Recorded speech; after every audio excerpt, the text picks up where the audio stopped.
Bonjour à toutes et à tous ce mercredi 15 septembre pour ce nouveau rendez-vous organisé par le PUCA en partenariat avec New Stank Cities dans le cadre du programme Ville Productive et ce cycle de rencontres les mercredis de la ville productive. Aujourd'hui, un thème en particulier, comme tous ceux qui sont abordés à travers ces 10 rencontres. Pourquoi l'industrie du luxe subsiste-t-elle au cœur des métropoles? Nous reviendrons tout de suite après l'introduction d'Hélène Pesquine sur l'ensemble des professionnels chercheurs qui vont nous accompagner dans cette réflexion et dans ces échanges. Et sans plus attendre, introduire cette matinée, ce rendez-vous et ce webinaire, Hélène Pesquine, secrétaire permanente du PUCA, que l'on salue et que l'on remercie pour la mise en place de ces rendez-vous qui mobilisent à travers l'ensemble du territoire, architectes, urbanistes, élus, et j'en oublie. Merci à vous, Hélène. La parole est à vous. Bonjour, cher Razia Madi, bonjour à toutes et toutes. Je suis très heureuse de vous accueillir ce matin en webinaire et de vous retrouver, j'espère pour certains d'entre vous, dans cette nouvelle session des mercredis de la ville productive, donc qui est un rendez-vous mensuel qui nous permet de vous donner des informations et de partager des travaux autour de cette notion de ville productive, des activités et des emplois dans la ville, de leur localisation, de leur spécificité sociale et spatiale.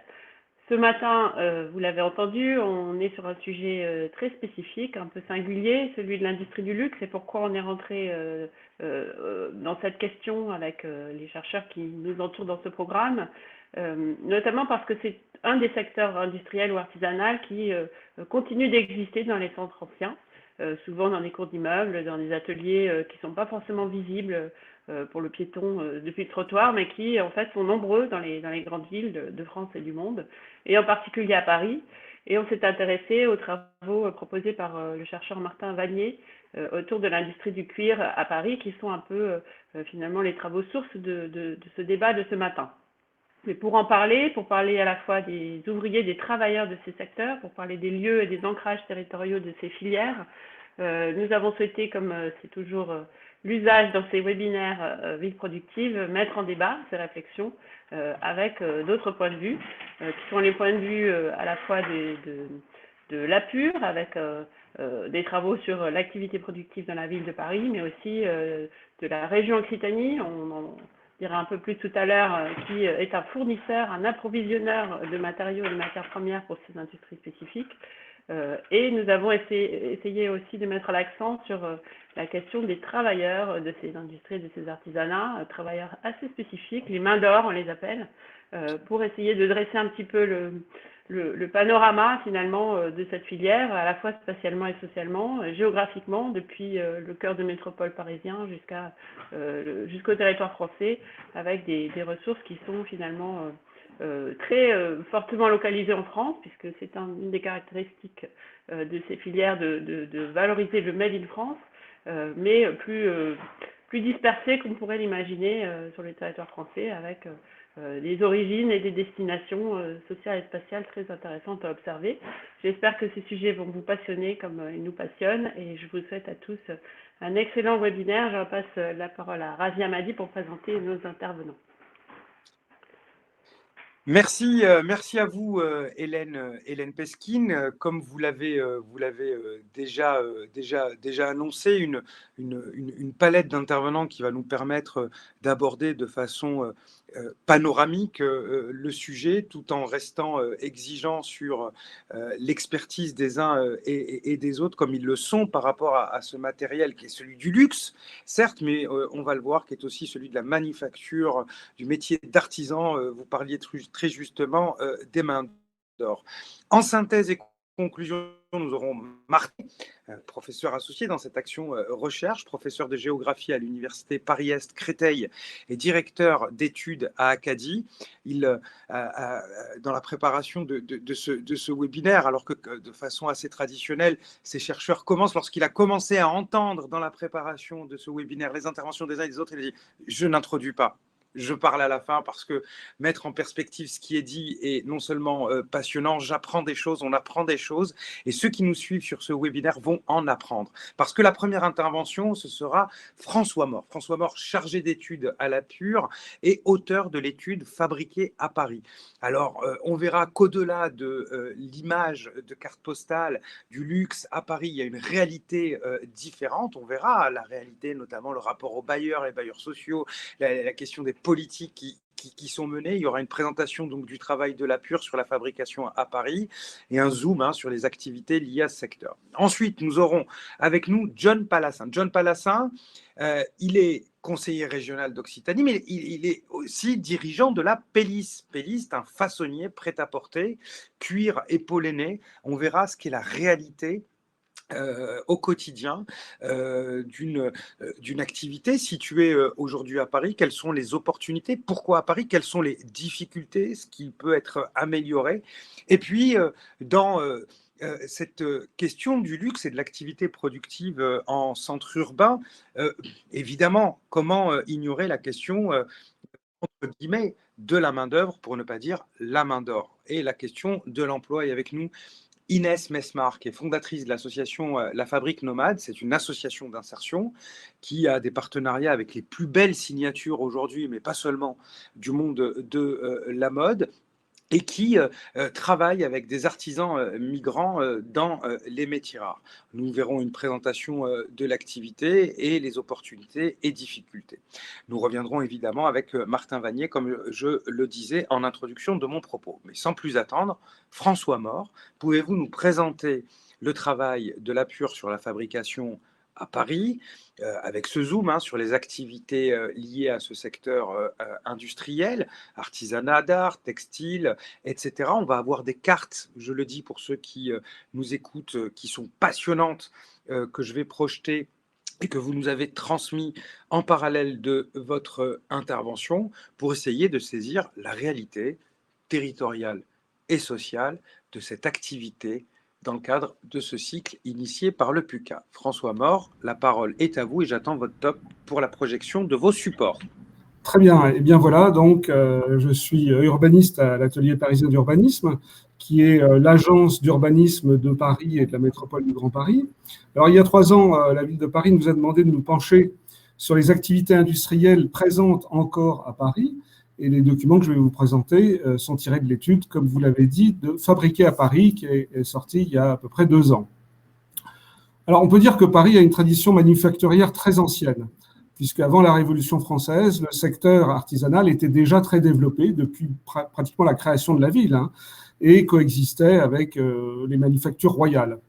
Alors, les secteurs dominants étaient déjà l'habillement, les industries du luxe, le travail du bois, du meuble, mais aussi la mécanique de précision, comme l'horlogerie, par exemple. Et puis, au XIXe siècle, arrive la révolution industrielle, et Paris devient, pendant un siècle, finalement, de 1840 à 1940, une très importante capitale industrielle. En 1900, par exemple, on dénombre 1 million d'ouvriers qui travaillent dans Paris pour 3 millions d'habitants. C'est-à-dire qu'un tiers des gens qui viennent à Paris pour travailler sont des ouvriers. Et avant la Première Guerre mondiale, eh bien Paris, par exemple, et sa banlieue produisent la moitié des voitures qui sont fabriquées dans le monde. Donc, vous voyez, c'est vraiment devenu une très grosse capitale industrielle. Mais à partir de la Deuxième Guerre mondiale, l'économie se tertiarise, les usines se délocalisent et disparaissent de Paris, et Paris devient une ville de bureaux. Pourtant, cette tradition artisanale subsiste, et notamment dans les secteurs du luxe qui ont fait depuis très longtemps cette réputation à Paris. Et actuellement, on dénombre environ 7000 ateliers encore qui existent dans Paris où l'on fabrique. Mais ceux-ci sont très petits. Les 2/3, par exemple, ne sont occupés que par l'artisan qui y travaille. Et il n'y a pas de salariés.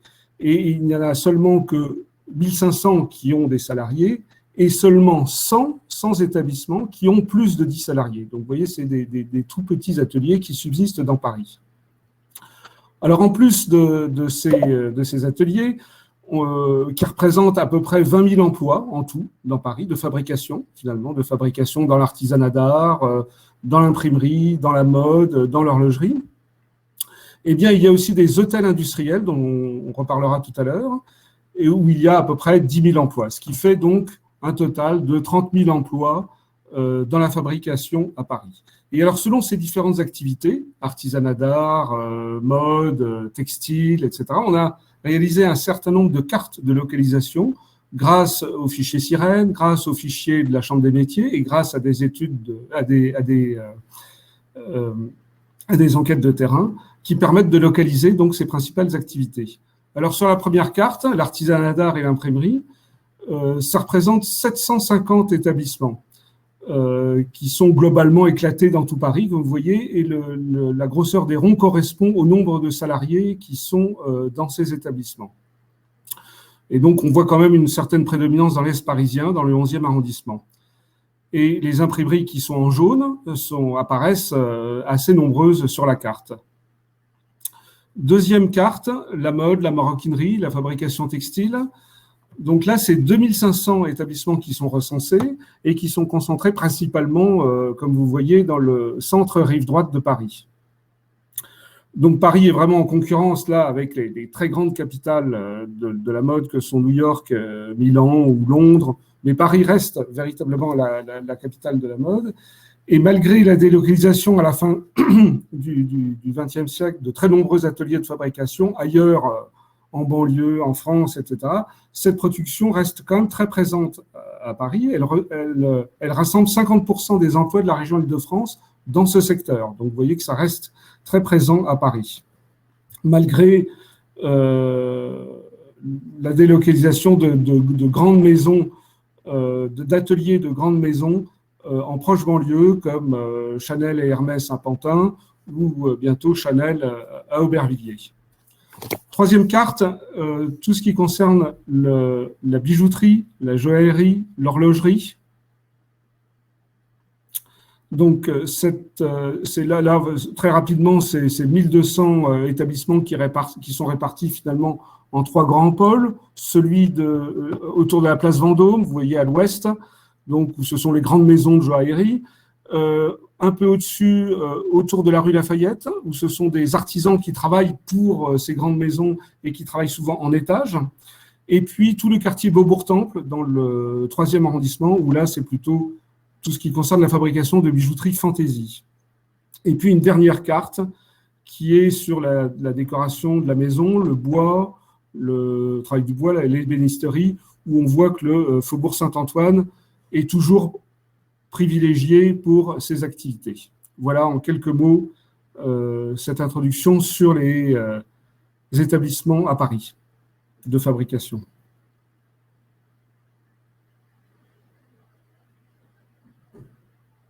Parfait, merci, merci François. Peut-être une petite question, cette spécialisation géographique au sein même de la ville de Paris, on sait que l'installation quelquefois de la ville ou de ses activités peut tenir du hasard, y compris pour des grandes métropoles. Singapour, ce petit port de pêcheurs de quelques centaines d'habitants il y a quelques années, donc on ne va pas revenir sur l'origine de pourquoi telle activité à tel endroit, mais qu'est-ce qui permet leur permanence sur site? Qu'est-ce qui fait que ça nous est légué jusqu'à aujourd'hui?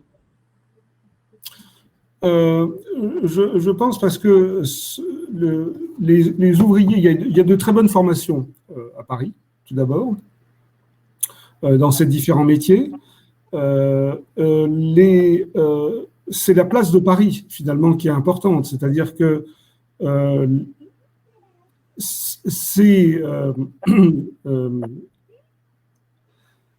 ces objets qui sont fabriqués à Paris, finalement, c'est parce qu'ils sont fabriqués à Paris qu'ils ont cette valeur ajoutée importante.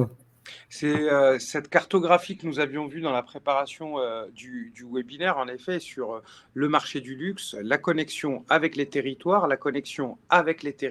et le marché monde. Marché monde, connexion avec les terroirs, qui me permet tout de suite d'interpeller John Pallas, qui est conseiller régional d'Occitanie, dirigeant de la Pélis. Cette nouvelle génération d'hommes politiques, finalement. Il y en a qui continuent la politique et qui sont dans les amendes. John Pallassin, lui, est dans la politique et dans le cuir. Et dans le cuir, et je pense que c'est une bonne chose, et pour le cuir, une bonne chose pour la politique. Vous qui avez un pied entre guillemets, même si c'est pas le lien, mais vous y êtes quand même chaque semaine avec les régions, vos fournisseurs de cuir, mais qui êtes présents à Paris. Quelle relation entre ces activités métropolitaines et les autres territoires, ce qu'on pourrait appeler terroirs industriels?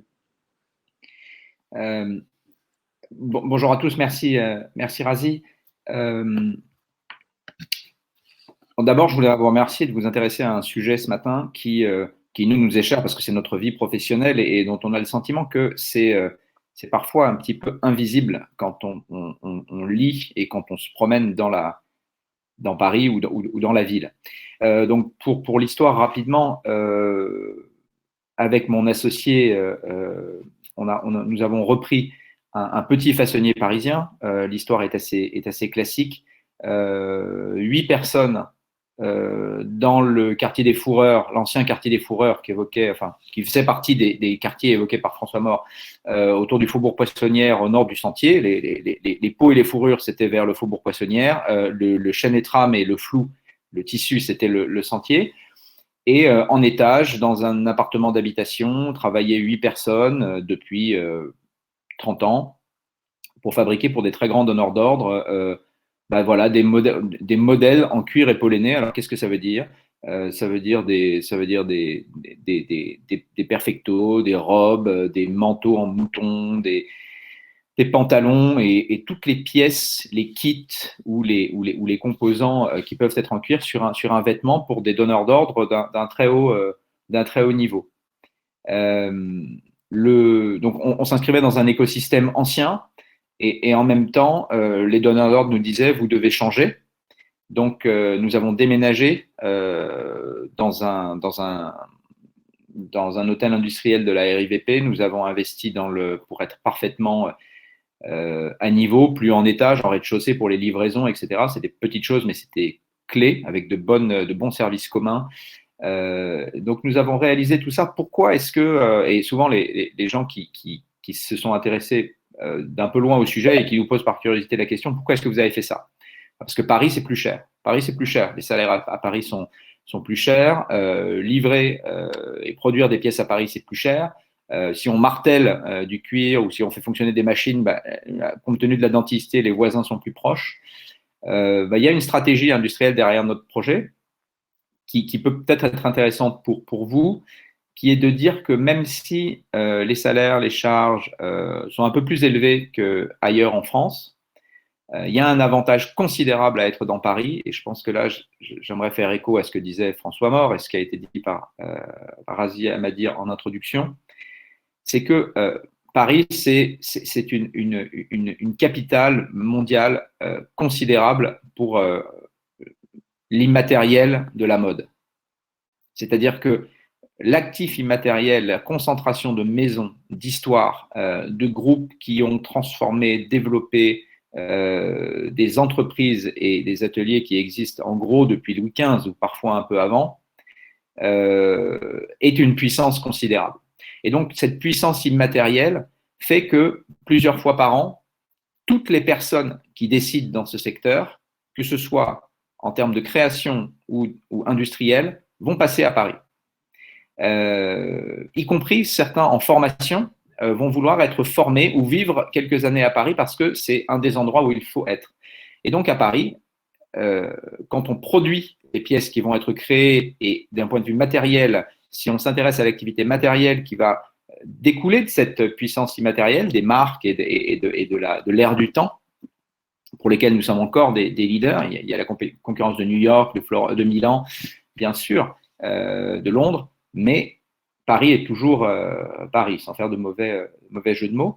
Et donc, ce dont on a voulu profiter, nous, c'est de ce rôle d'interface de Paris avec tous les donneurs d'ordre, tous les décideurs et toutes les personnes qui allaient donner du travail, tout simplement. Et donc, notre atelier est situé dans le 11e arrondissement. On a 11 personnes qui fabriquent ces pièces. Et toutes les semaines, plusieurs fois par semaine, il y a des clients, qu'il s'agisse des équipes qualité, des équipes de contrôle, des créateurs, parfois du couturier, du président d'une maison de couture, qui vont être là pour voir comment on fait, qu'est-ce qu'on sait faire, comment est-ce qu'on pourrait apporter à la création. Et c'est cette interface-là qui est très, très importante. Je dis ça pour nous parce qu'il y a un autre rôle qu'on s'est donné et qui est l'avantage qu'on cherche à utiliser industriellement, c'est d'être le lien. Moi, comme je vous dis, moi, je suis en Occitanie, mais je fais le lien chaque semaine avec Paris. Et puis, on aime bien se promener un petit peu ailleurs en France parce qu'il y a des terroirs industriels en France, on le sait. Pour le cuir, le tannage, surtout et la confection et l'ennoblissement, il y a beaucoup de partenaires dans le Tarn, dans l'Aveyron, mais on sait que pour l'horlogerie, c'est plutôt la Franche-Comté. Pour la mode, le flou, c'est l'Ouest, la Vendée, le Choletais. Donc, il y a un certain nombre de terroirs, on ne va pas les lister ici, mais qui ont besoin d'être en contact avec cette effervescence et cette concentration d'ordre donnée à Paris. Et donc, si on regarde les choses et si on essaye de les reformuler un petit peu, on se rend compte que dans Paris, si vous regardez bien, évidemment, on ne le voit pas parce que c'est souvent du B2B, c'est moins visible que les grands logos, que les grandes enseignes de retail, de distribution, pardon. Mais si vous regardez bien dans Paris, vous avez des showrooms, vous avez le salon du Made in France qu'il y avait la semaine dernière et un certain nombre d'autres salons comme Première Vision, qui sont des événements d'une importance considérable au niveau mondial dans le secteur. Tout le monde est là.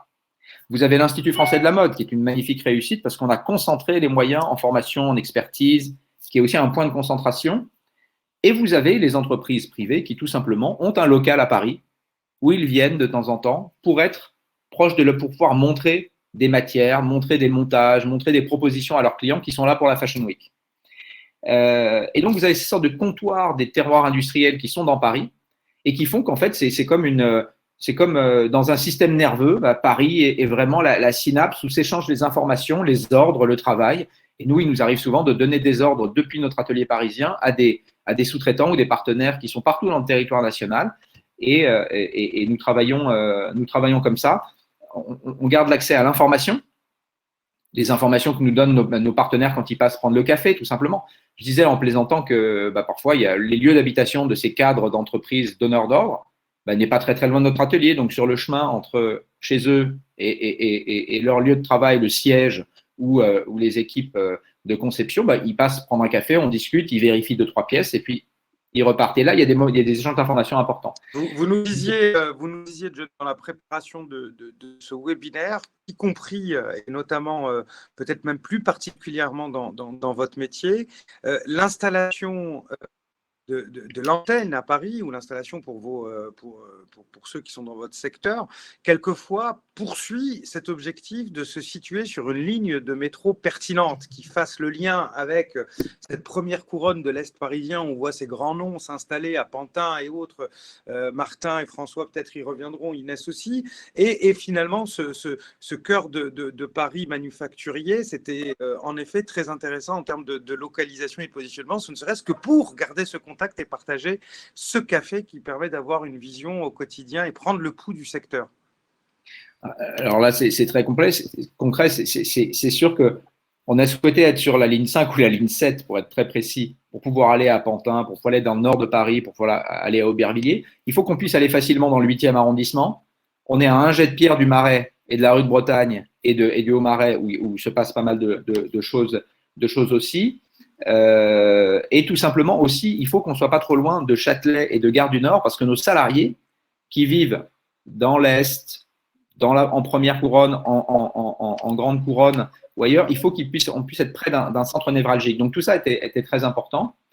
Mais ce que je voulais dire surtout, un peu avant de terminer, c'est qu'on parle souvent en matière industrielle du distretto à l'italienne. En France, quand on parle de développement industriel, ce n'est pas tout à fait de l'urbanisme, le développement industriel, on admire beaucoup le distretto autour de Florence, où on dit que si un donneur d'ordre arrive avec le dessin d'une chaussure ou le dessin d'un vêtement, une entreprise va prendre le dessin et va lui dire « je vous ramène un prototype demain matin », avec toutes les opérations qui sont faites, mobilisant l'ensemble de ses collègues qui sont capables de faire, etc.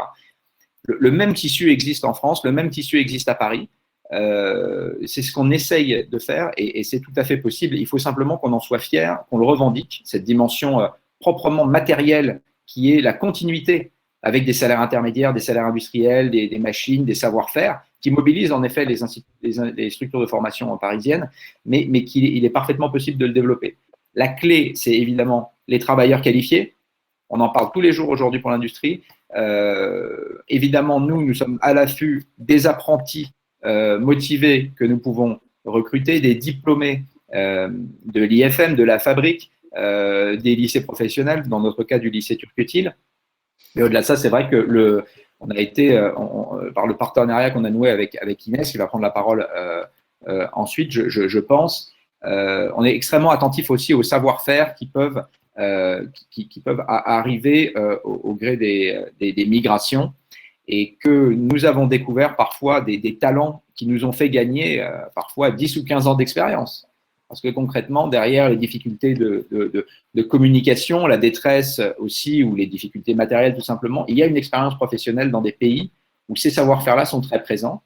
Et donc, nous avons pu recruter 2 personnes en plus de nos autres apprentis. Donc, on est maintenant 11, qui se sont parfaitement intégrés et qui aujourd'hui produisent parmi les plus belles pièces en cuir et en polonais au monde. Hein. Je dis d'autant plus modestement que je n'y touche pas aux pièces. Et grâce également à ces mains-là. Et qu'il y a une histoire aussi manufacturière de Paris qui est liée aussi à cette diversité-là, en lien avec des terroirs. À Paris, il y a un cosmopolitisme très fort dans notre atelier. Quand on l'a repris, personne dans l'atelier n'était né en France. Et pourtant, c'était pour produire des pièces françaises d'exception, en lien avec des terroirs historiques français, de tannage, d'ennoblissement de cuir, de fabrication de bijouterie, de petite métallurgie, etc. Donc, c'était, voilà, en quelques mots, pardon si j'ai été un peu long, c'est passionnant. Le contenu de notre expérience. C'est passionnant.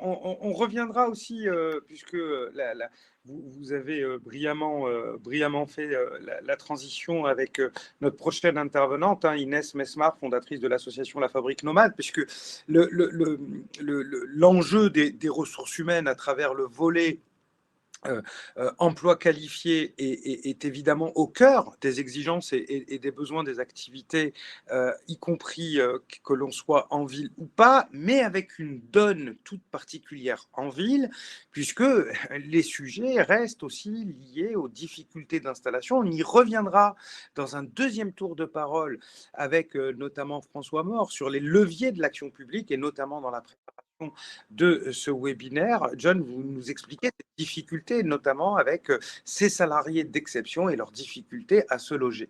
Avant les difficultés à loger les salariés d'exception, la difficulté à loger ces ouvriers qualifiés, ces mains d'or, comme on les appelle, Inès, pouvez-vous nous présenter l'association La Fabrique Nomade, l'activité de La Fabrique Nomade, quelles sont les difficultés rencontrées par ces travailleurs essentiels au secteur, et les partenariats que vous nouez avec ces grandes maisons, mais pas seulement. Inès Mesmar, merci d'être avec nous, et j'appelle toutes et tous, comme ils le sont hein, jusqu'à présent, d'être très attentifs, parce que ce que vous avez à dire est passionnant, comme on a pu s'en rendre compte dans la préparation de ce webinaire. Bienvenue Inès.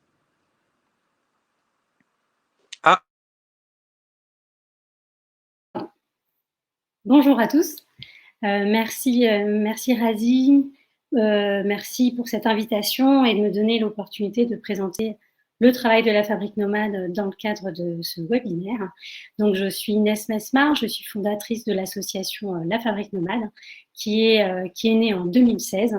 Et je tiens à le dire d'emblée, en fait, moi, je ne suis pas à l'origine dans l'artisanat, donc ce sont des métiers que j'ai découverts en créant cette association, puisque je suis de formation ethnologue, donc plutôt dans les sciences humaines. Et ce qui m'a amené, moi, à créer cette association, c'est que j'ai découvert, à l'âge de 35 ans, que ma mère exerçait un métier. Elle était brodeuse dans la médina de Tunis, un métier qu'elle a abandonné quand elle est arrivée en France parce qu'elle n'a pas su comment s'orienter, elle n'a pas su comment faire valoir ses compétences. Et effectivement, en découvrant à l'âge de 35 ans, moi, le métier, un pan important de l'histoire de ma mère, ça m'a effectivement beaucoup bouleversée, et c'est comme ça que je suis partie en quête dans les centres d'hébergement, dans les associations qui donnent des cours de français, pour identifier à la fois des artisans, mais aussi comprendre les difficultés qu'ils rencontrent pour faire valoir leurs compétences en France et s'insérer dans ce secteur.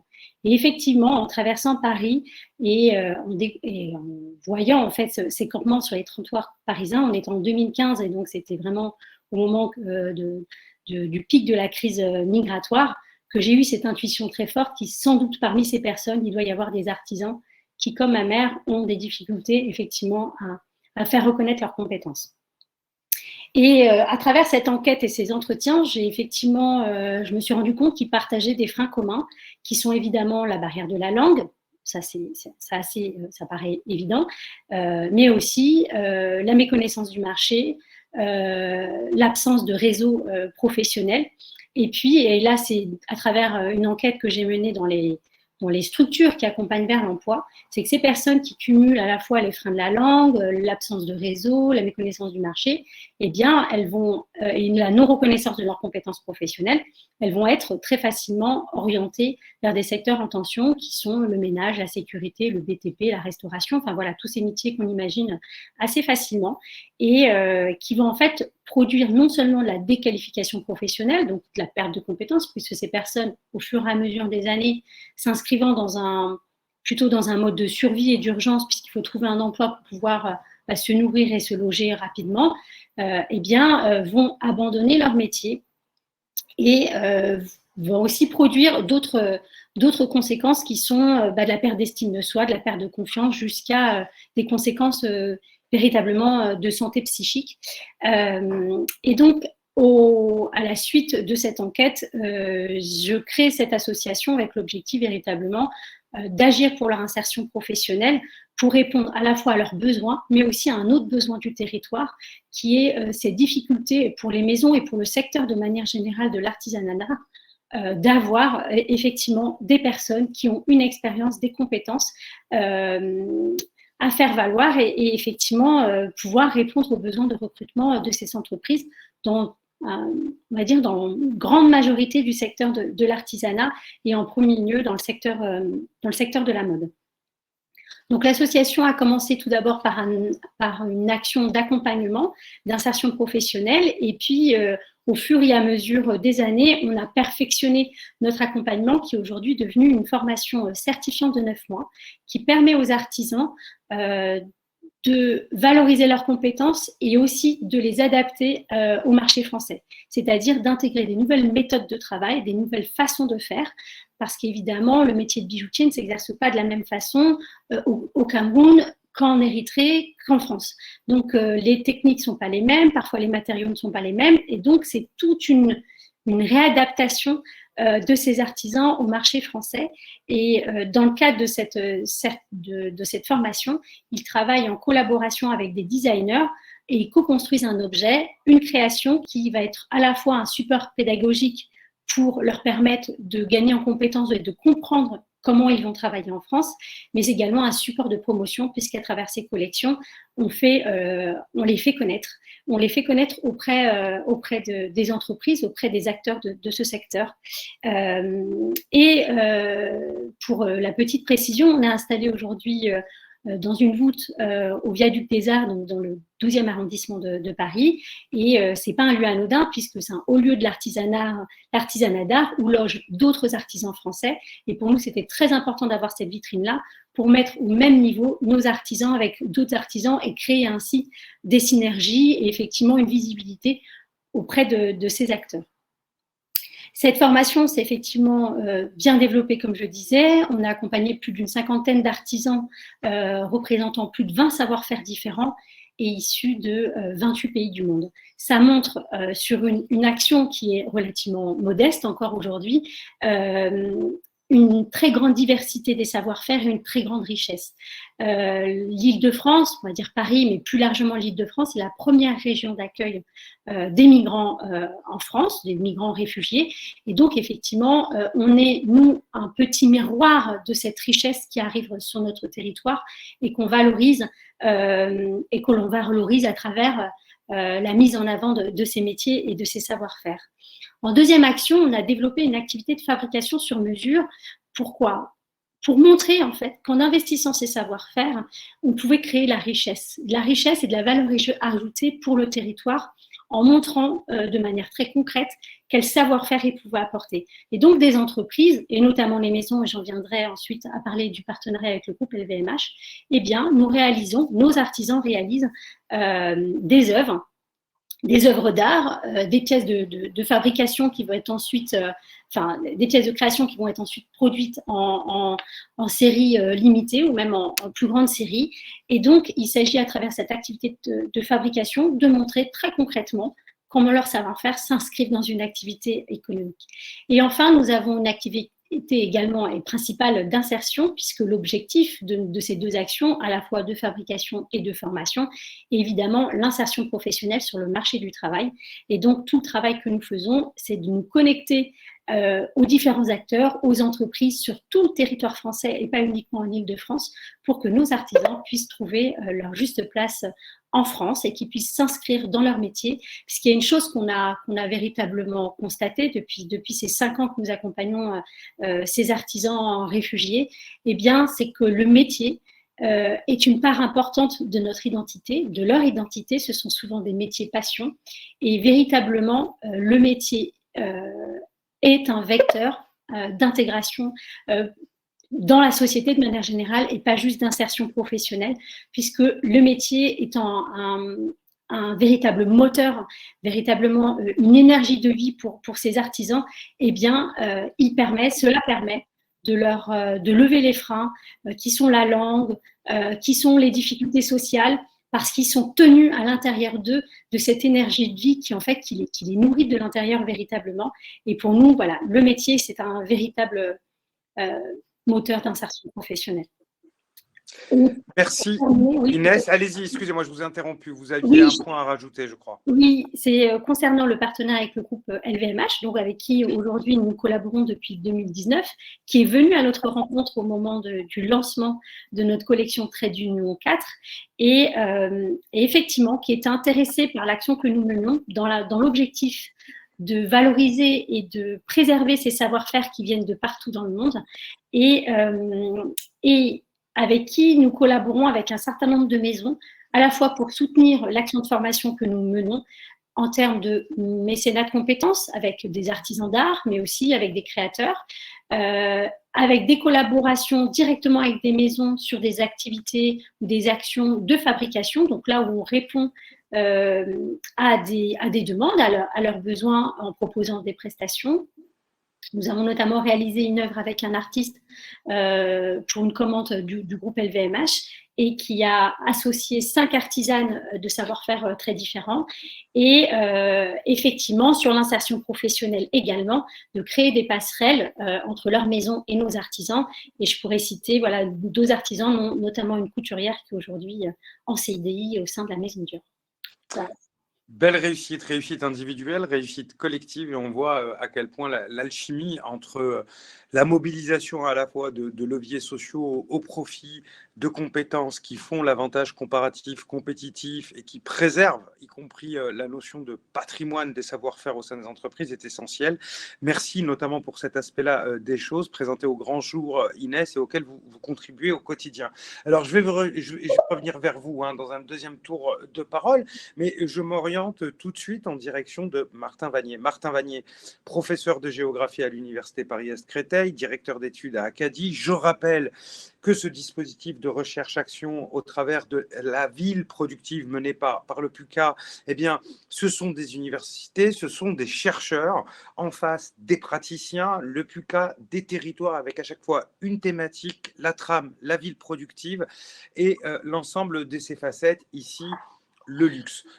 Vous travaillez-vous sur cet enjeu-là au regard de tout ce qui a été dit, Martin Vanier, et d'ailleurs, si je peux me permettre, et sans anticiper sur votre propos, on peut avoir tendance, y compris dans cette séquence où on ne dit plus le pays, mais on dit les territoires, comme si le territoire était désormais morcelé. On culpabilise d'être fier de Paris, j'allais dire très Paris centré, et vous allez me dire, et alors d'accord. Ça fait partie du jeu. Il y a des locomotives comme celle-ci, vous le reprendrez sûrement dans votre propos. Mais avant cela, Martin Vanier, que cela vous inspire, tout ce qui a été dit, et pourquoi? Pourquoi cette industrie subsiste-t-elle au cœur des métropoles, là où, au quotidien, ce que l'on entend et ce que l'on a pu voir dans un certain nombre de webinaires précédents du PUCA, plutôt les forces centrifuges, le bruit, le prix du foncier, les pouvoirs publics qui préfèrent orienter le foncier dans le cadre des PLU sur des zones résidentielles plutôt que de zones d'activité. On avait vu cela avec nos amis de l'université Alpes-Grenoble sur les zones d'activité déclassées. Qu'est-ce qui fait que cette industrie subsiste en cœur de métropole? Martin Vanier, la parole est à vous et merci encore à vous d'être là. Merci à vous, Razi, et merci au PUCA. J'active, voilà. Pardon, je renvoyais les remerciements. Merci à vous, bien sûr, et merci au PUCA de réouvrir ce champ de recherche. Il y avait une tradition de géographie industrielle qui, évidemment, se combinait avec, dans les différentes disciplines, l'économie industrielle, la sociologie industrielle, l'urbanisme industriel, l'architecture industrielle, jusque dans les années 80, pas beaucoup plus loin dans ce pays. Et puis ensuite, il y a eu comme une sorte de grand temps d'occultation quant à la pérennisation de ce rendez-vous qu'il y a toujours eu dans les villes. Les villes fabriquent. Figurez-vous, devrions-nous tous nous rappeler. Les villes fabriquent encore et toujours, et fabriqueront toujours. Et donc, c'est quand même, c'est quelque chose de majeur que d'opérer ce rétablissement de nos représentations et de notre conscience culturelle sur ce rapport historique. Alors moi, il me travaille d'autant plus que il y a 30 ans, quand je commence à être un chercheur, donc à la fin des années 80, c'est ça mon sujet. Je travaille sur la ville de Troyes et l'industrie textile dite de la maille, qui est un autre magnifique système productif local ou distrito italien. Le modèle fonctionne très bien là-bas aussi. Et puis je fais comme tout le monde, j'occulte. Pendant 30 ans, j'occulte largement et je passe sur les questions de métropolisation, de politique publique, de gouvernance, d'intercommunalité, et je renonce à parler du rapport des territoires à la production, parce que tout simplement, dans ce pays, pendant des décennies, ça n'était pas le sujet mobilisateur, politiquement attendu, et peut-être même sociétalement et culturellement entendable. Alors je pense que c'est quelque chose d'extrêmement important que de remettre. Alors non seulement la question de l'industrie, mais nos animateurs du PUCA, et Bertrand Vallée le premier le répètent, la question du travail industriel. Et c'est ça qui m'a intéressé. Alors, Razi, effectivement, le point de départ est toujours le même. Dès qu'on se penche sur la question, tout le monde vous explique qu'en fait c'est fini, que les ateliers ferment, qu'on est obligé de quitter Paris, et que ça a eu été, mais ça n'est plus, comme a dit. Voilà, c'est assez ancien. Je ne sais pas si Fernand et Reynaud évoquent encore beaucoup de choses pour tout le monde. Et puis en réalité, merci à François Mort. Moi, c'est pour ça que je tenais à parler après, parce que vous avez eu avec 3 interventions toutes les pièces de la réflexion, 30 000 emplois. Des milliers d'établissements, des réseaux extrêmement structurants à l'échelle nationale, je vais y revenir, John l'a pointé, et puis des fonctions sociales sur lesquelles je vais me repencher. Alors, je résume, parce qu'en fait, ça me permet de dire, qu'est-ce qu'un chercheur vient faire là-dedans? Je vais l'exprimer justement par ce résumé. Parce que tout a été dit. Vous voyez, quand on écoute attentivement François Mort, un acteur urbaniste, un acteur économique et industriel, John Palassin, un acteur, on pourrait dire, social de la question du travail, toutes les pièces sont là pour répondre à la question posée. Pourquoi continue-t-on à fabriquer dans une ville qui est réputée comme étant excluante de la fonction industrielle et productive? Et moi, je crois que finalement, ça me conduit à me conforter dans l'idée qu'un chercheur, ça sert à exhumer. Ça sert à exhumer le réel.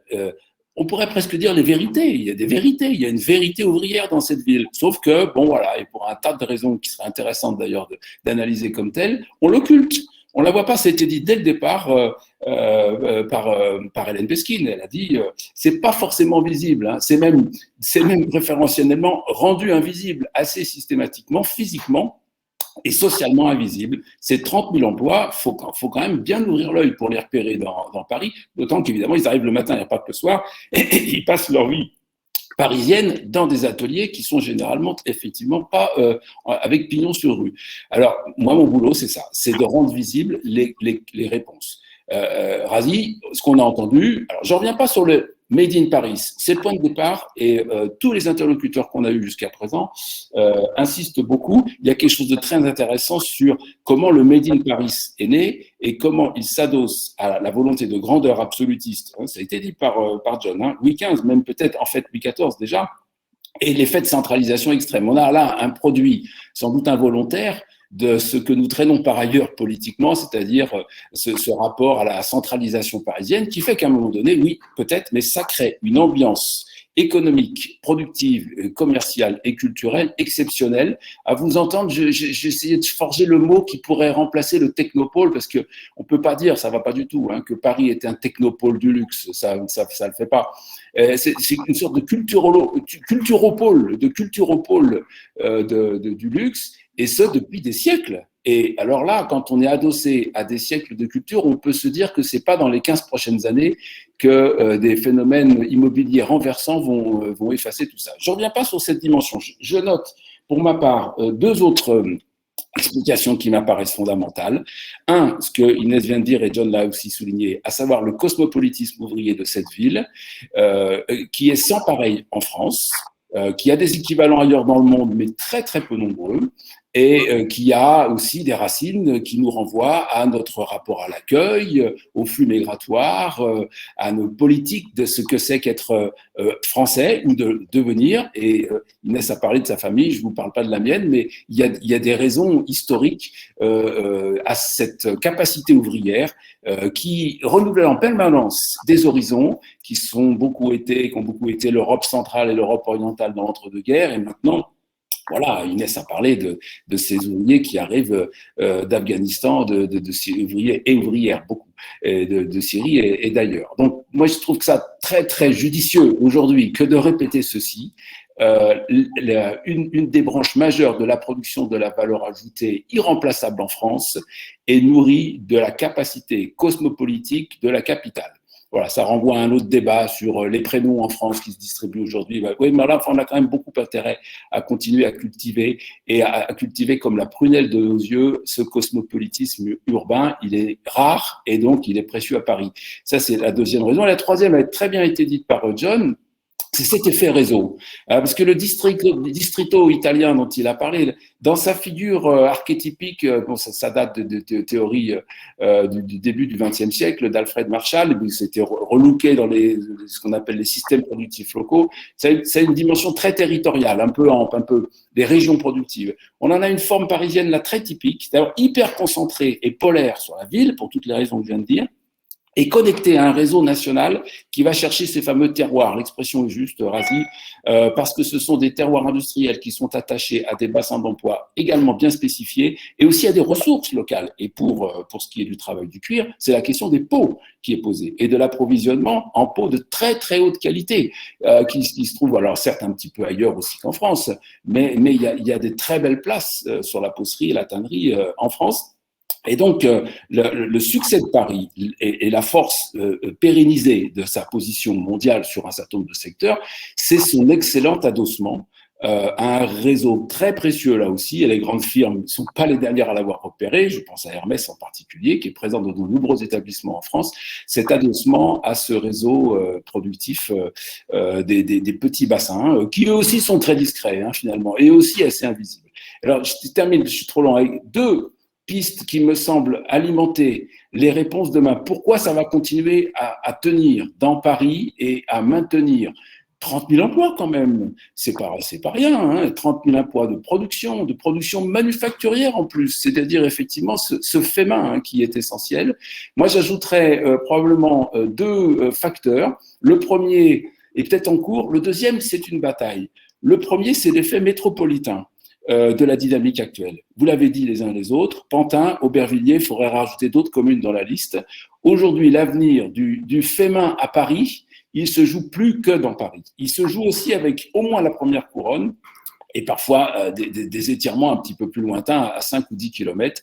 Et je pense qu'il y a en réalité une dynamique métropolitaine qui est alors elle est très connue sur le secteur du sentier, c'est pas forcément le luxe, le sentier, mais elle est également avérée, et les grands groupes jouent un rôle sur cette structuration métropolitaine de leur espace productif parisien.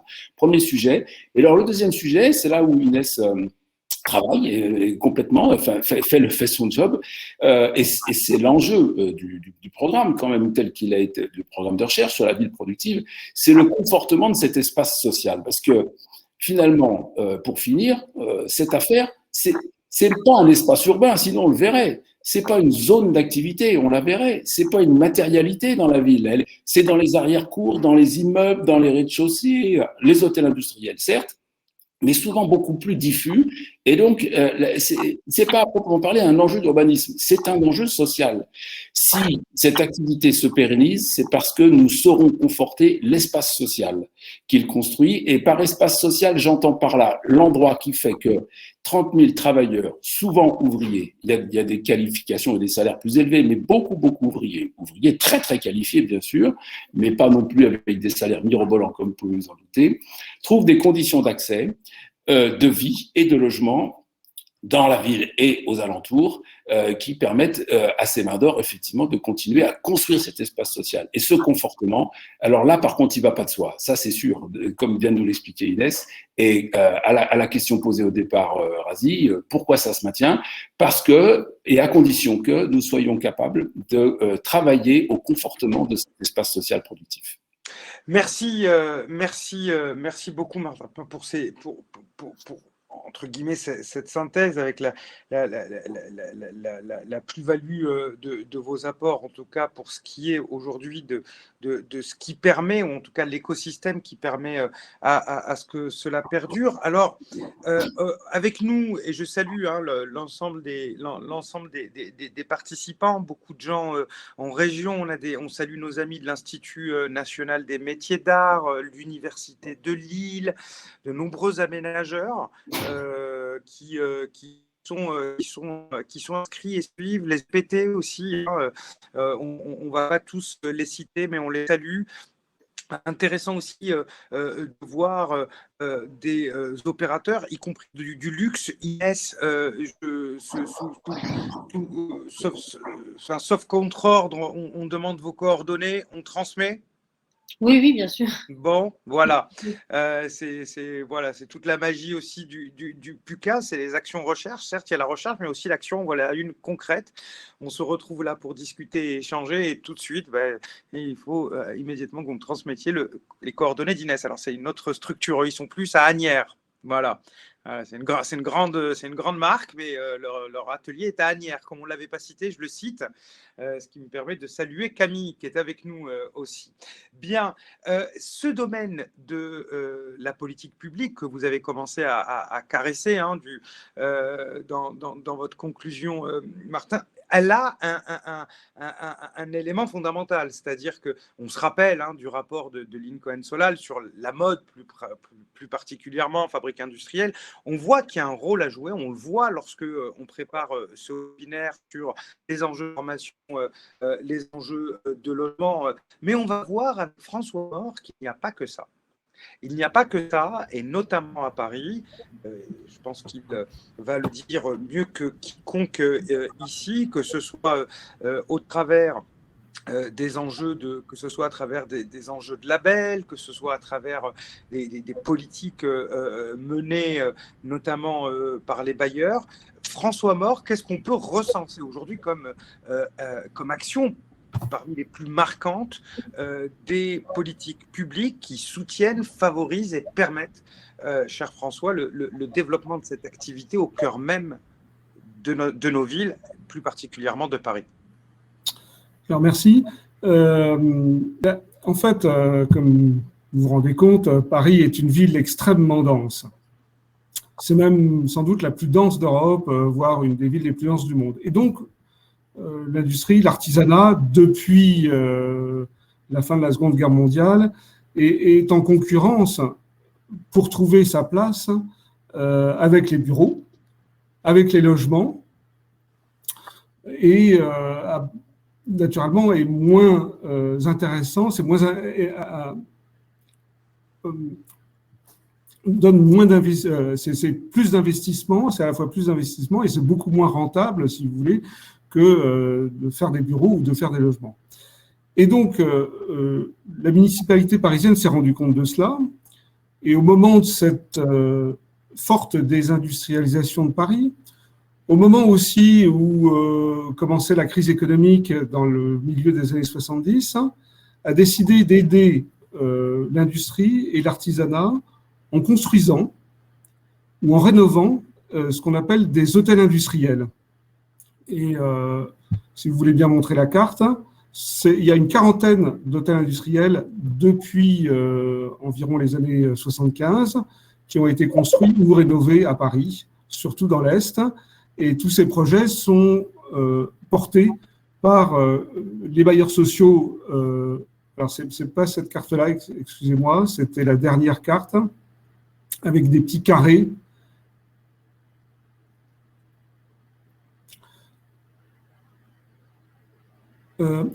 Razi, ce n'est pas cette carte-là. Voilà, c'est cette carte-là. Donc, voilà la quarantaine d'hôtels industriels qui existent à Paris aujourd'hui. Donc, principalement dans l'est de Paris et dans le nord. Donc, la plupart sont gérés, ont été aménagés par les grands bailleurs sociaux, que sont la RIVP, que sont Paris Habitat. Et donc, ils permettent environ à 10 à 11 000 ouvriers de travailler et à environ 1300 entreprises de pouvoir prospérer dans ces espaces. Alors, c'est des espaces qui sont conçus exprès pour l'industrie, pour l'artisanat, avec toutes sortes d'équipements, des monts de charge, une hauteur de plafond suffisante, des extractions d'air, etc. Et donc, c'est un effort très important de la ville qui est fait pour l'artisanat et pour la pérennité de l'artisanat. Ça représente un tiers, en tout cas, des emplois, des entreprises de l'artisanat à Paris. Plus récemment, il y a eu la création d'un label qui s'appelle le label Fabriqué à Paris et qui est remis chaque année environ à 300 lauréats dans le domaine de l'artisanat et dans le domaine de la fabrication, principalement la fabrication alimentaire, je dirais.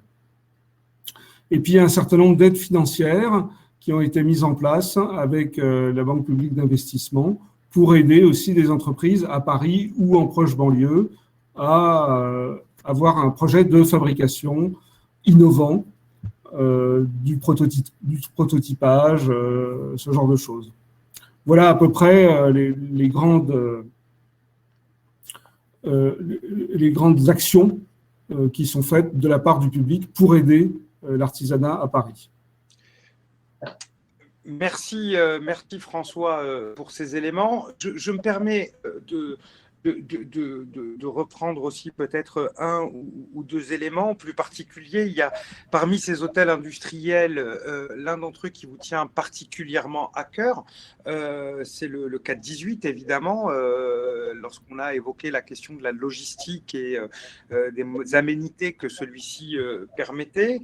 Il y a aussi un élément lorsque vous dites, et je tiens à le rappeler parce que c'est un chiffre, je crois, essentiel, parce que beaucoup de gens dans les régions nous suivent actuellement sur ce webinaire. La moitié, vous nous avez dit que la moitié des baux, des baux qui sont signés par les entreprises le sont avec la RIVP. Oui, c'est ça. C'est-à-dire que la RIVP a à peu près la moitié de ces hôtels industriels. En effet. Enfin, elle s'en occupe, elle est gestionnaire de ces, plutôt, voilà, elle est gestionnaire de ces hôtels industriels, donc les aménage. Et récemment, d'ailleurs, elle a réaménagé un hôtel industriel qui était vieillissant, qui s'appelle Métropole 19, qui n'est pas très loin de Cap 18, où je crois que les derniers artisans se sont installés il y a peu de temps. D'accord. Donc, véritablement, l'action publique, elle est la disponibilité de locaux, l'accompagnement et la labellisation, la formation qui est présente, les écoles d'art, les hôtels industriels industriels. Ça fait beaucoup de points communs avec nos amis bruxellois, mais évidemment, Bertrand reviendra en conclusion sur cet excellent ouvrage disponible sur le site du PUCA. On voit comment aussi on a des points communs qui font les réussites indépendamment du terroir hérité construit au fil des ans qui permettent le maintien. Parce que lorsque Martin dit 30 000 emplois à Paris, on peut rajouter, et je ne me risque pas trop parce que les chiffres sont les siens, plus de 30 000 en Île-de-France. Donc, on voit comment les effets de levier sont présents en termes d'emploi. Alors, l'emploi et la formation, c'est votre quotidien à vous aussi, John. La question du logement, on en a discuté dans la préparation. Pour vous, quels sont les principaux obstacles et où est-ce qu'il faut qu'on pousse un petit peu les faire pour travailler? Vous aviez ce témoignage, excusez-moi du terme, ahurissant, puisque la politique du logement en France, c'est plus de 40 milliards d'euros de budget chaque année. Évidemment, il n'y a pas que ceux qui travaillent dans le luxe qui sont censés en bénéficier, mais vous nous parliez de cet exemple de gens qui travaillent dans votre secteur, qui imaginent vous-même acheter des logements pour faire en sorte que vos salariés puissent y vivre et que vous puissiez garder vos salariés. Vous pouvez nous en parler plus et peut-être, puisque vous êtes aussi conseiller régional, mais ce n'est pas en tant que conseiller régional que vous êtes évidemment invité. Cela étant dit, que peut-on imaginer comme politique publique? Qu'est-ce qu'on peut faire pour vous faciliter le quotidien et continuer cette dynamique extraordinaire de ce secteur qui marche et qui marche bien au cœur de nos villes? C'est une question qui est très difficile. D'abord, moi, je voulais vraiment souligner c'est pas parce que c'est l'occasion de jeter des fleurs, mais c'est vrai que le service de la RIVP, enfin l'appui qu'il y a eu sur le foncier, sur le bâti et sur les aménités qu'il y a dans ces hôtels est d'un secours considérable. Et ça a été d'une aide et ça joue dans la qualité de notre travail, nos donneurs d'ordre qui viennent saluent ça. C'est vrai qu'on s'est retrouvé, on a un jeune apprenti, qui pour des raisons, c'est pas via la Fabrique Nomade et Inès que nous l'avons rencontré, mais qui a fait des milliers de kilomètres, qui a une histoire de vie particulière, qui vient d'être majeur. Il est majeur, sa protection va tomber, il va falloir qu'il se trouve à se loger, il n'a pas les réseaux, la langue, etc.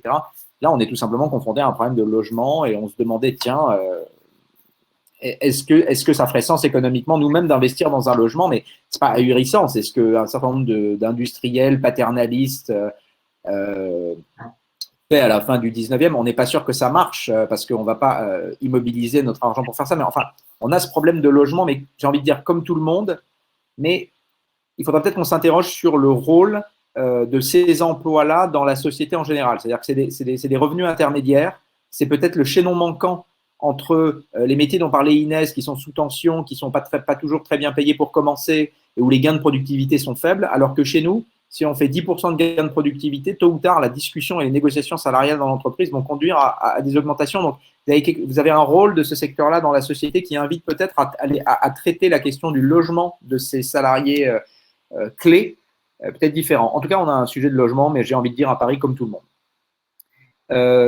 L'autre sujet, il est un peu plus diffus. Il est que vous avez dit qu'il y avait beaucoup de dispositifs qui se tournaient vers nous, etc. On regarde souvent ce secteur qui est un secteur manufacturier, qui est un secteur, c'est très simple. On a une machine, on a des mains, on fabrique des objets. On nous regarde avec les lunettes de l'ère du temps et de l'innovation de l'ère du temps. C'est-à-dire que nous, on va nous dire, on peut vous aider si vous voulez mettre de l'IA. On va vous aider si vous voulez vous donner une nouvelle identité graphique. Si vous voulez vous acheter tout un tas de choses qui ne sont pas la première chose dont on a besoin. Et si on dit que nous, on veut relocaliser, on a les possibilités avec nos clients de relocaliser, si on arrive à acquérir telle machine, si on arrive à avoir tel ou tel foncier supplémentaire, eh bien, on nous dit, c'est vraiment des activités normales, donc ça va continuer. Et bon, il y a une image assez positive qui a été donnée par Martin Vanier du secteur à Paris, en disant que ça va tenir.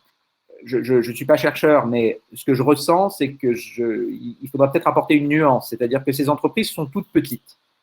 Chaque année, il y en a qui disparaissent parce que tout simplement, l'artisan qui a travaillé 40 ans, qui a bien gagné sa vie, plus personne ne veut le reprendre et il disparaît.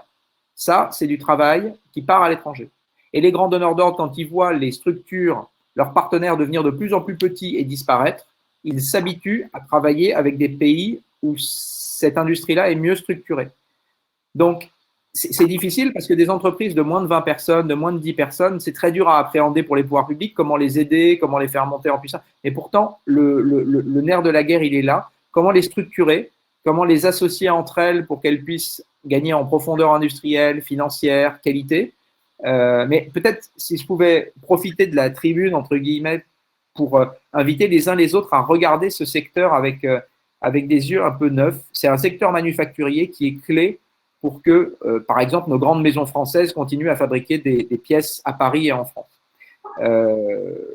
Et que peut-être qu'il faut les accompagner de façon un peu différente. Les machines à coudre dont nos artisans ont besoin pour faire les pièces sont les mêmes qu'il y a 30 ans. Peut-être celles d'aujourd'hui sont un peu moins bien, un peu différentes, mais le mot innovation a un sens un peu différent.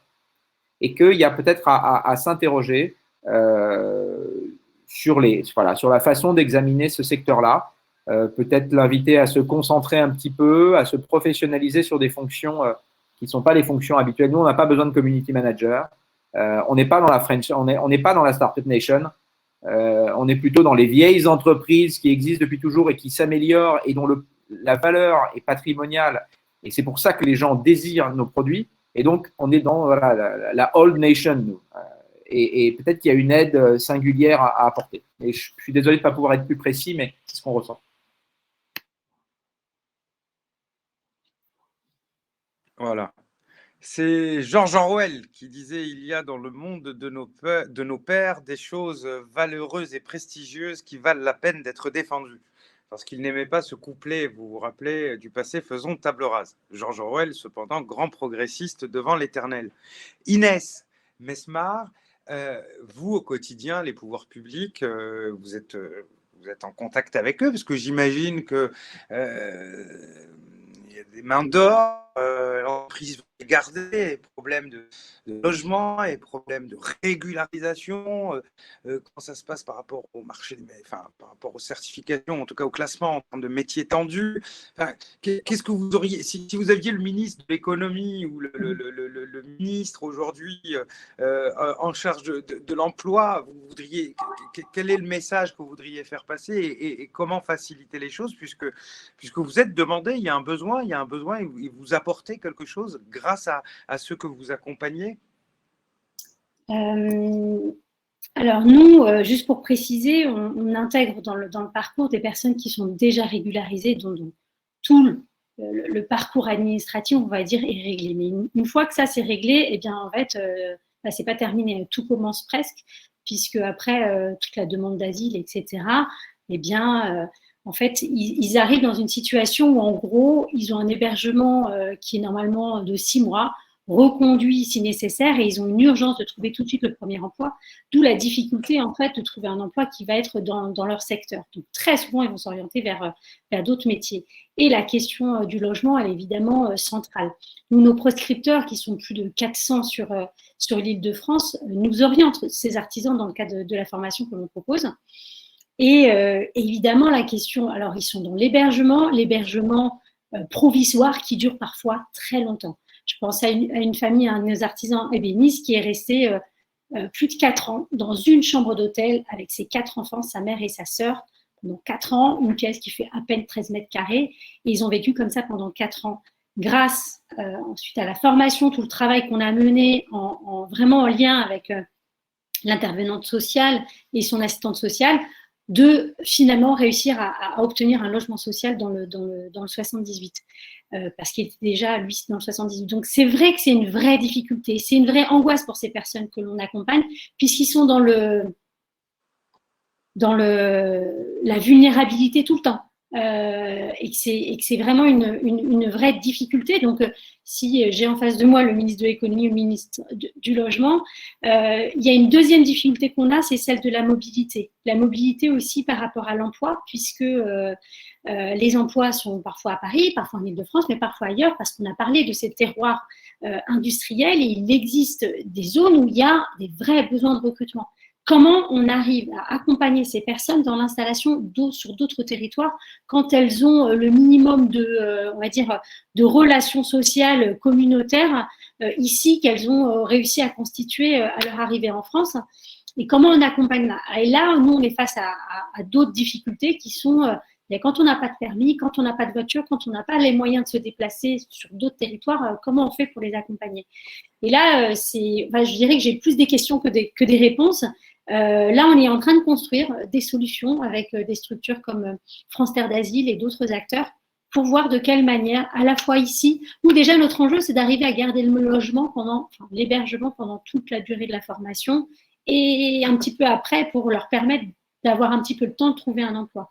Mais ce n'est pas une chose simple. On ne sait jamais à quel moment les personnes peuvent perdre leur hébergement. Ça s'est déjà arrivé. Et là, c'est des batailles pour arriver à maintenir une situation à peu près correcte, dans la précarité, pour qu'ils puissent aller jusqu'au bout de leur projet professionnel. Et c'est là où c'est vraiment très compliqué. Nous, on a un temps très court. Et en même temps, 9 mois, c'est très long dans leur parcours ici en France. Donc, il y a la question de l'emploi, elle est très clairement reliée à la question du logement et de l'inscription sur le territoire.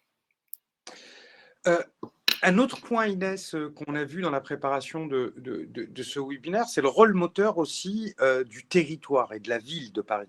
On a parlé aussi des facilités que vous avez rencontrées en termes d'infrastructures, d'installation. Comment, pour le coup, le territoire vous a dit, mais non, pensez plus grand, ça, je ne vais pas anticiper sur ce que vous allez dire, mais et la logique d'appel à projet, pouvez-vous nous en parler un peu plus et nous dire un petit peu ce qui s'est passé, comment ça s'est organisé, comment finalement on vous a donné les moyens de répondre aux besoins des opérateurs du secteur.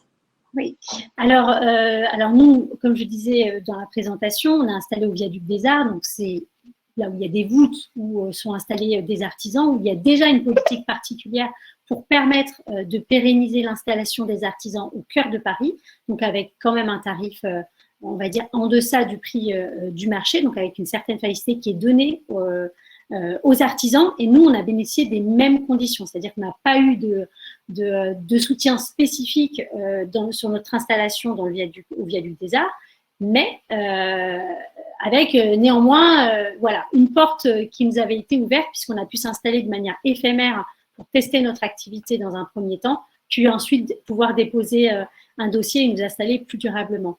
Là où il y a un vrai appui également de la ville de Paris, c'est dans les réseaux. On est très en lien et en partenariat avec les ateliers de Paris qui soutiennent un certain nombre de prix, qui sont en lien avec les acteurs du secteur de manière générale, où beaucoup de portes s'ouvrent grâce à ces collaborations avec la ville de Paris. Nous réalisons chaque année les prix, les trophées du prix de l'ESS, donc réalisés par nos artisans. Et tout dernièrement, on a lancé une nouvelle activité qui est un atelier de fabrication textile, donc dédié à la fabrication textile pour tout un tas de marques et d'entreprises. Et là, effectivement, la ville de Paris est venue nous chercher en nous disant nous avons des besoins, nous voulons continuer à développer l'activité de fabrication locale et aller à un niveau supérieur vers l'économie circulaire, donc tout ce qui va être valorisation et upcycling de matières et de produits non vendus. Et on a, nous, effectivement, un rôle à jouer puisque en tant que à la fois fabricant et aussi avec un rôle très fort de vocation sociale et d'insertion professionnelle de ce public-là, eh bien, à travers ce que nous avons mis en place, nous répondons à un besoin de la ville et la ville nous aide puisqu'elle met à disposition un espace beaucoup plus grand puisque nous, on était sur une activité toute petite. Et là, l'idée, c'est de pouvoir nous développer à échelle, là, c'est sur 10 ans, cette activité de fabrication qui va vraiment permettre, là, d'ici 3 ans, de pouvoir insérer sur le marché du travail une 60aine de couturiers.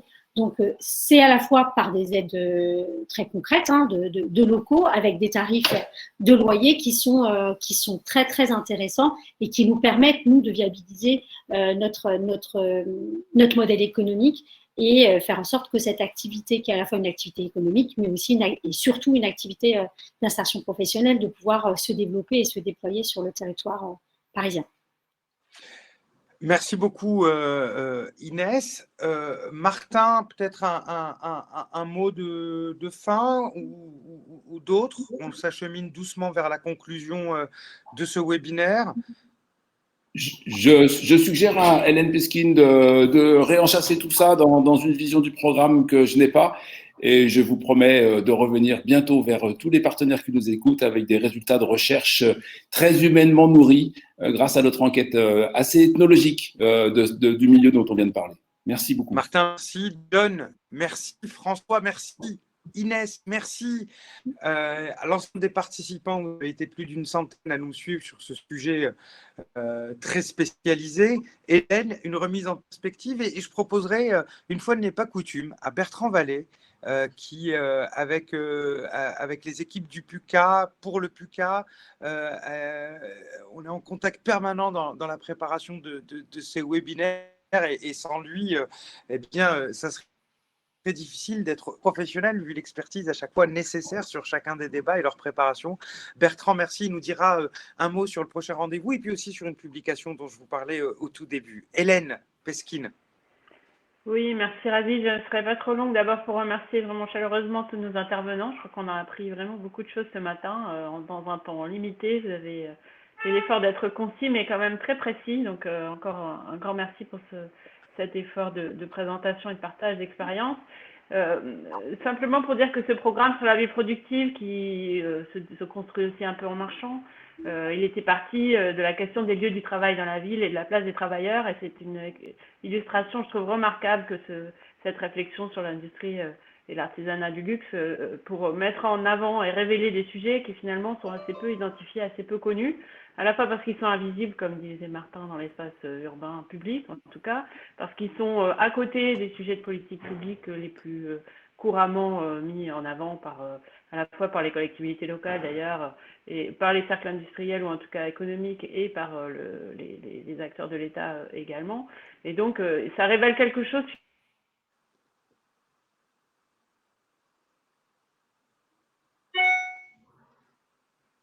Je suis le seul à avoir un petit... Voilà, c'est bon. Hélène ? Est-ce que je suis le seul à avoir un problème technique avec Hélène ? Non, on ne l'entend plus. On ne la voit plus. Et on ne la voit plus. Bertrand, je vous propose de prendre le relais. Oui, de toute façon, il est déjà 10 heures. Juste. Ah, revoilà Hélène. Pardon. Voilà. Je reviens, mais je vais vous laisser conclure rapidement. Non, simplement pour dire qu'on a vu une autre illustration du local au global. Voilà, je voulais dire que la production dans les territoires urbains ou métropolitains ces dernières années tourne toujours beaucoup autour des ressources agricoles pour l'alimentation ou pour la construction éventuellement. Toutes ces autres filières de l'artisanat et de l'industrie, on les voit très peu, on les connaît peu, et le fait de les révéler, aussi peut-être spécifique ou singulière soit-elle, c'est raconter un autre récit de l'histoire industrielle des villes et de leur avenir aussi industriel et artisanal. Et c'est pourquoi je suis vraiment très contente que ce sujet soit apparu dans le programme de recherche sur la ville productive. Et un dernier point, simplement pour dire qu'on révèle non seulement un territoire parisien, on a vu que c'était un sujet très parisien, que cette industrie de la haute couture, mais on révèle aussi un territoire industriel français, des chaînes d'approvisionnement et des schémas qui seront illustrés dans le travail de recherche qui est conduit actuellement par Martin Vanier. On révèle aussi une forme de Grand Paris, finalement, vécu par ces travailleurs qui, on l'a peut-être pas développé, mais évidemment se servent des réseaux de transport en commun à grande échelle du Grand Paris, finalement connaissent un petit Paris et un Grand Paris en tant que travailleurs et vivent la réalité aussi de l'accès au logement dans ce Grand Paris. Donc un Grand Paris qui n'est pas forcément assumé par les pouvoirs publics comme une réalité vécue, et donc ce récit permettra aussi de le mettre en avant. Une vie donc métropolitaine, ça a été dit, la capacité cosmopolitique de la capitale, c'est important de montrer cette vie métropolitaine un peu singulière. Et donc ce récit sera certainement très stimulant, je pense, pour tous.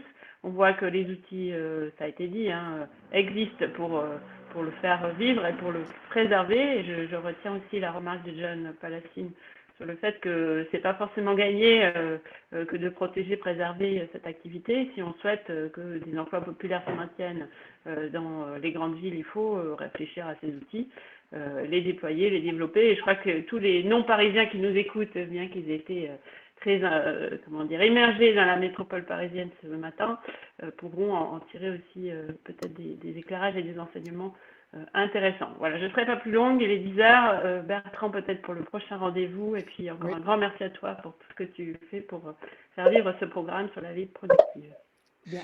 Merci Hélène. Bertrand, la parole est à vous. Je rappelle que le compte-rendu et le replay sur le site du PUCA est traité journalistiquement, évidemment, sur Newstank aussi en parallèle.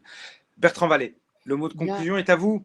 Pas de conclusion, plutôt d'annonce. Cette question des emplois populaires évoquée par Hélène en conclusion sera l'objet du prochain rendez-vous. On se revoit dans 3 semaines, le 6 octobre, mais à une autre échelle et avec une autre approche, puisque c'est un travail statistique à l'échelle nationale qui est mené et qui vise à actualiser notre connaissance de la géographie des emplois productifs, du secteur industriel, bien sûr, mais en élargissant à tous ces nouveaux emplois qui sont ceux des services associés au secteur de la logistique, des plateformes numériques, du e-commerce, etc. Donc, on essaiera de dépasser un peu les limites de nos catégories statistiques actuelles pour mieux comprendre, saisir la réalité géographique de ces emplois populaires à l'échelle nationale. Et donc, c'est un webinaire le 6 octobre à partir de la recherche menée par le CNAM et l'Université de Nantes, Adeline Hetz et Nicolas Rimbaud.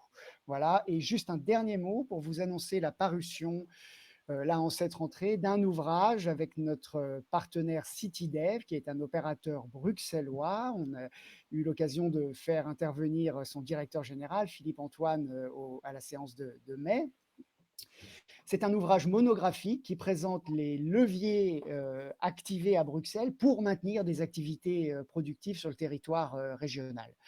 Et donc, on y découvre beaucoup de choses innovantes, un peu exotiques pour nous, y compris d'un point de vue institutionnel, CityDev étant un mélange entre un aménageur, comme on les connaît en France, et une agence de développement économique au service des entreprises pour accéder à de l'immobilier et du foncier sur le territoire bruxellois. Et donc, c'est un ouvrage rédigé par Hugo Dacenza David qui est en ligne sur le site web du PUCA, de la ville productive. Voilà, on a déjà dépassé notre temps. Je ne vais pas être plus long. Bonne journée à toutes et à tous. Merci. Et on vous dit au 6 octobre. 6 octobre. Bonne journée. Merci. Merci, au revoir à toutes et tous. Merci pour votre attention.